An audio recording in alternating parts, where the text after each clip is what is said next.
Hi, this is Amanda from Berroco, and I'll be demonstrating how to work the Francis scarf using Berroco Lacey. For this demonstration, I'll be using a pair of knitting needles. The thing about this scarf is that you're not actually going to be knitting in the traditional way. You're actually just using the needles as tools to help you make ruffles using this ribbon yarn. Before we get started with the actual scarf, I wanted to talk a little bit about where you want to stick your needles into the ribbon while you're working it. If you take a look at the ribbon, you can see there are dense areas and then more wide open areas alternating throughout the ribbon. And for the body of the scarf, we're just going to be working in the wide open areas. If you take a look at the top edge of these areas, you can see that there are two big loops. There's one here, which we're going to call loop A, and then there's one here called loop B.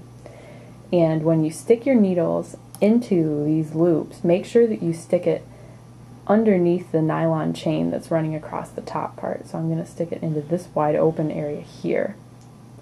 Same with loop B, you want to stick it into the wide open area under the chain. Okay, so to get started with your scarf, the first thing you need to do is kind of secure this loose edge. And what you want to do is roll your yarn up about an inch of it or so, and then stick your knitting needle into the top sections of all of these layers. Just kind of poke it through all of them.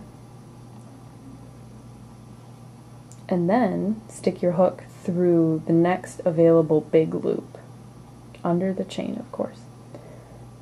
So once you have all those loops on your needle, what you want to do is use your second needle to pull all of these previous loops up and over like a bind off.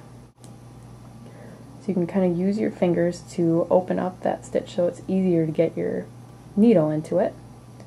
And then pull it up and off your needle. I'm going to repeat the process with these other loops I have until I'm down to just one loop on my needle again. So that's securing the edge, and now we're going to start the gathering stitch. To do that, you want to insert your needle into the next 4 loop A's. So here's my first loop A. 1. Here's the next one. 2. Here's the third. Here's the fourth. Once I've stuck my needle through all of those, I want to do the same thing where I pass all these stitches up and off the needle over my first stitch. 1, 2, 3, and then pull this last loop up and off too.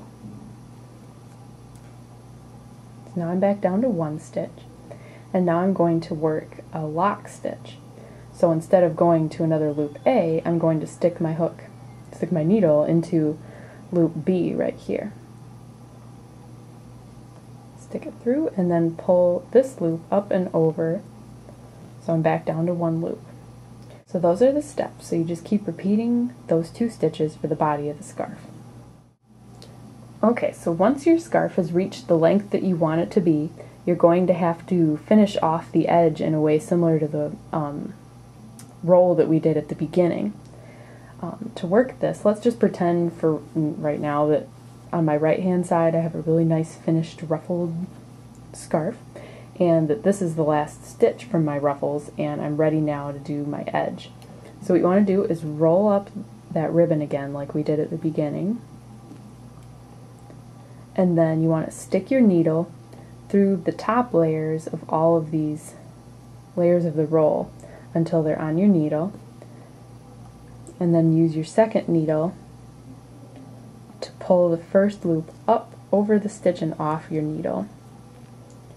Then you're left with this little bunch of end loops, and you can secure that with a piece of sewing thread and kind of loop it around a few times so that it won't run, and then you'll be finished. Thanks for watching.